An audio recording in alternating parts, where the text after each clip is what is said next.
ሰላም ጤና ይስጥልን ክቡራን የዩቲዩብ ቤተሰቦች፣ የሰዓቱን አጫጭር መረጃዎች እየቀርብ ያለው እስከ ፍጻሜው አብራችሁን ቆዩ።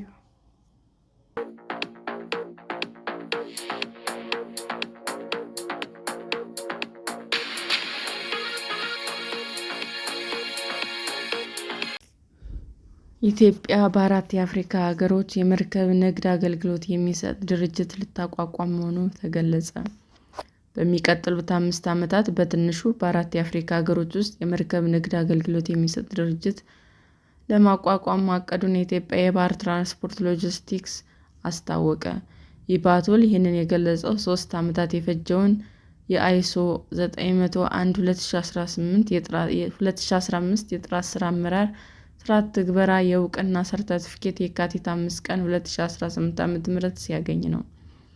የኢባቶል ዋና ሥራ አስፈጻሚ አብዱል በር ሸምሱ እስከ 2022 ዓ.ም የሚዘልቅ የ5 ዓመት ስትራቴጂክ ነድፎ መንቀሳቀስ መጀመሩን፣ በትንሹም በ4 የአፍሪካ ሀገሮች በንግድ ለንግድ ትብብር አማካኝነት ከጫፍ እስከ ጫፍ ዘላቂ የሎጂስቲክስ አገልግሎት የሚሰጥ ድርጅት ከሀገር ውጭ ማቋቋም አንዱ ቁልፍ ግቡ መሆኑን ገልጸዋል። 4ቱ ሀገሮች እነማን እንደሆኑ ሪፖርተር ጥያቄ ያቀረበላቸው ዋና ሥራ አስፈጻሚው ሀገሮች እስካሁን እንዳልተለዩ ገልጸዋል። በየሀገሮቹ ድርጅቱን የማቋቋም ድርሻ ምን ያህል እንደሆነ የተጠየቁት ዋና ሥራ አስፈጻሚው መጠኑ ይህ ነው ተብሎ በአንድ ወገን ብቻ ሊወሰን እንደማይችል ተናግረው ወደፊት በሚደርስ የንግድ ስምምነት መሰረት ይሆናል ብለዋል። ኢትዮጵያ በሌሎች ሀገሮች ስትሰራ ከዘርፉ የምታገኘው የውጭ ምንዛሬ ገቢ እንደሚጨምርና አትራፊ እንደሚያደርጋት በ2022 ዓመተ ምህረት $1.7 ቢሊዮን የውጭ ምንዛሬ ገቢ ተይዞ እየተሰራ መሆኑን ጠቁመዋል። ይህም የሚሆነው ወደ ሀገር ውስጥ ምርቶችን ከማጓጓዝ በተጨማሪ ወደ ሌሎች ሀገሮች ድንበር አቋራጭ አገልግሎት በማስፋፋት መሆኑን አስረድተዋል። ኢባቶል ዋነኛ ስራው የመርከብ ንግድ አገልግሎት መሆኑን የገለጹት አብዱል በር ከ5 ዓመት በኋላ ዓመታዊ ገቢ $295 ቢሊዮን ለማድረስ መታሰቡን ጨምረው ተናግረዋል። ኢባቶል የአገልግሎት አሰጣጡን ሙሉ ለሙሉ በዲጂታል ለማድረግ እቅድ መያዙን፣ ደንበኞች ካሉበት ቦታ ሆነው ዲጂታል አገልግሎት እንዲያገኙ የሚያስችል ሲስተም በቅርቡ አስመርቆ ወደ ስራ እንደሚያስገባ ገልጸዋል። ሲስተሙ ደንበኞቹ ካሉበት ቦታ ሆነው ትዕዛዝ የሚፈጽሙበት፣ ዋጋ የሚደራደሩበት እና ዕቃዎችን ከመነሻ ወደብ ጀምሮ እስከ መዳረሻ ድረስ መከታተል የሚችሉበት እንደሚሆን አብራርተዋል። አሰራሩ ተቋሙ የሚሰጠውን አገልግሎት ግልጽ፣ ብቁና ተወዳዳሪ እንደሚያደርገውና በተጨማሪም ኢኮሜርስ ላይ የመሳተፍ እቅድ እንዳለም ገልጿል። አሁን ከተለያዩ ተቋማት ጋር በሚደረገው ስትራቴጂካዊ ሽርክና መሰረት የትራንስፖርትና የሎጂስቲክስ አገልግሎት የሚሰጥ ድርጅት መሆኑን ገልጸዋል። ዕቃዎችን ከማሸግ ጀምሮ ቤት ለቤት ድረስ ማድረስ፣ ከጫፍ እስከ ጫፍ የሎጂስቲክስ አገልግሎት መስጠት ወደሚያስችለው እንዲሁም ከዚያ በላይ የማደግ ፍላጎት እንዳለው ጠቅሰዋል። ኢባቶልን መሰረተ ልማቶች ብቻ በመጠቀም ሳይሆን በዘርፉ እውቅና ያላቸው ሌሎች ተቋማትን በማገልገል ጭምር መሆኑን ተናግረዋል። ለአብነት የኢትዮጵያ-ጅቡቲ የባቡር ትራንስፖርት አገልግሎት መስመር አንዱ መሆኑንና የተጠቃሚነት ድርሻን እያሰፋ ሙሉ ለሙሉ በሚባል ደረጃ የማድረስ እቅድ መኖሩንም አስረድተዋል። ከዚህ በተጨማሪ የተወሰኑ ባቡሮችና ተሽከርካሪዎች በራሱ አቅም የመግዛት እቅድ እንዳለ ጠቁመው በአሁኑ ወቅት ግን ያለውን መጠቀም ላይ እንደሚተኮር አክለዋል። በበጀት ዓመቱም ወደ ኢትዮጵያ ከገቡ ምርቶች ውስጥ 40% ያክሉን ከጫፍ እስከ ጫፍ ያጓጓዘው ኢባቶል መሆኑን፣ ይህም ሀገሪቱ ከዓለም ገበያ በማስተሳሰር ረገድ ትልቅ ሚና መፍጠሩን አብዱል በር አስረድተዋል።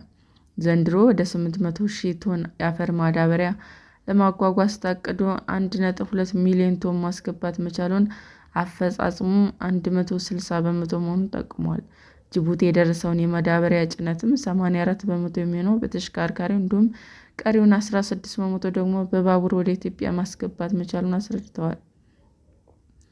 ሌሎች የመርከብ ንግድ አገልግሎት ሰጪዎች ወደ ኢትዮጵያ ምርት ለሚያስገቡ ደንበኞች በአንድ ኮንቴነር $5,000 ያስከፍሉ የነበሩት ወደ 6,000 እና 7,000 ከፍ ሲያደርጉ፣ የድንበር አቋራጭ አገልግሎት የሚሰጡ መርከቦች ለደንበኞች አገልግሎት እንዲሰጡ መደረጉን አስረድተዋል። ይህም በአጠቃላይ የገበያ ሁኔታውን ለማረጋጋት የተወሰደ ቁርጠኝነት መሆኑን የጠቆሙት አብዱል በር የውጭ ምንዛሬ ገቢ ላይ ተጽዕኖ መፍጠር ሳይጠቅሱ አላለፉም። በግማሽ ዓመቱ $150 ሚሊዮን የውጭ ምንዛሬ ለማግኘት ታቅዶ $134 ሚሊዮን መገኘቱን ጠቁመዋል። ዋጋ ለመቀነስ በሚል የእኛን ዕቃ በእኛ መርከብ አምጥተናል፣ ይህም $16 ሚሊዮን የሚሆን ገቢ ቀንሶብናል ሲሉም ተናግረዋል። ተቋሙ ከሌሎች የዘርፉ ተቋማት አንጻር ባነሰ ዋጋ አገልግሎት በመስጠት ኢኮኖሚውን እየደገፈ ነው ብሏል።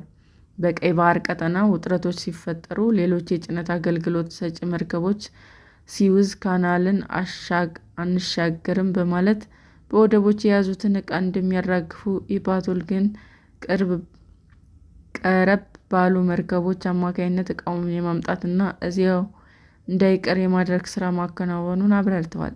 እስካሁን ባለው ሁኔታ የኢትዮጵያ መርከቦች የሚተናኮሳቸው የለም ብለው ልባችን ሞልተን ደረታችን ነፍተን ቀይ ባህር ላይ እየተንቀሳቀስን ነው የሚሆነው በተሰራ የዲፕሎማሲ ሥራና ኢትዮጵያ ባላት ተቀባይነት ነው ያሉት ዋና ሥራ አስፈጻሚው፣ ከዚህ በኋላም ይህ ሁኔታ እንደሚቀጥልና ጠላት ይኖራል ተብሎ እንደማይታሰብ ገልጸዋል። የጭነት አገልግሎት ዘርፉ ከፍተኛ ካፒታል የሚፈልግና ብዙ ግብይት የሚደረግበት መሆኑን የጠቀሱት ዋና ሥራ አስፈጻሚው፣ የኢትዮጵያ ብሔራዊ ባንክ የካቲት 4 ቀን 2018 ዓ.ም ያደረገው የመመሪያ ማሻሻያ ዘርፉንና አጠቃላይ ኢኮኖሚውን ከማነቃቃት ባለፈ በከፍተኛ ሁኔታ እንደሚያሳድገው አስታውቀዋል። ይህም ኢባቶል የሚያገኘውን የውጭ ምንዛሬ በቀጥታ የመጠቀም ዕድል እንደሚሰጠው፣ የኢንቨስትመንት አቅሙንም ከፍ እንደሚያደርገው፣ ከባንኮች ጋር የሚደረግ የንግድ ለንግድ ግንኙነት በማጠናከር ተጨማሪ መርከቦች፣ ተሽከርካሪዎች ለመግዛት ዕድል እንደሚፈጥርለትም አስረድተዋል። ሰላም ጤና ይስጥልን ውድ የዩቲዩብ ቤተሰቦቼ እንዴት ናችሁ? አዲስ ጀማሪ ነኝና ሰብስክራይብ ያደረጋችሁ አበረታቱኝ። አመሰግናለሁ። የዩቲዩብ አድማጮቻችን ለሰዓቱ ያቀረብኩላችሁ አጫጭር መረጃዎች ይህንን ይመስል ነበር። በሌላ መረጃ እስክንገናኝ ሼር፣ ላይክ፣ ሰብስክራይብ እንዲሁም ቢቀርብልን የምትሉት መረጃ ካለ ኮሜንት እያደረጋችሁ ቸር ቆዩን።